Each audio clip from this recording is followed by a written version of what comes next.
I early on made a decision that the best way to manage people, and I think some of this comes from my background as a social worker and doing community development, is people have to be invested in some regard in what they're doing.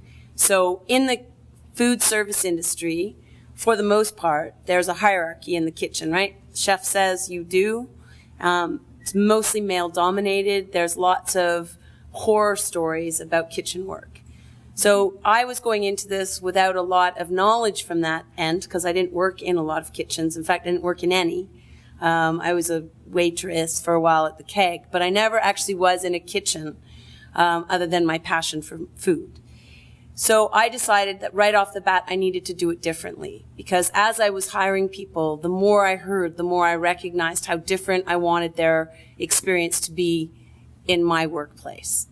And that really started to form. It was sort of grassroots. It just came from something I believed. So I made certain rules, and certain things were important to me, and it made it important to the people who were employed. And therefore, I've actually had staff who've worked for me for 13 years. And in the food industry, that's actually really, that's not heard of. And that made me also then recognize that I must be doing something right. So I learned from doing. Started with a basic philosophy and an approach that I believed in. And then I put that into play, and it worked. So now I've just been building on that. So people need to be involved. They need to feel recognized. They need to have a safe workplace. And those are the kinds of things that I just think makes Mitzi's work on behalf of the management of staff. And then what happens also too is that they introduce their friends. They bring good resources to the restaurant, and it just grows from there. So it was really a decision to manage my staff in a way that allowed them to be involved and feel like they were participants, more so than just employees. And it's worked quite well.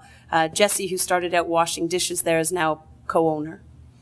So I also have 5 owners now, and every single one of them have been people who have worked for the company and have become part of the ownership structure. So that also too is a really, I think, a good model for the industry I'm in, because it is so time consuming and so hands-on. In order for me to back off, I need to have people in place who are just as invested. So I have an owner in every restaurant when I'm not there. So it's just a really good structure. And I think the food industry, again, is kind of unique in how important it is to put yourself there all the time, right? So.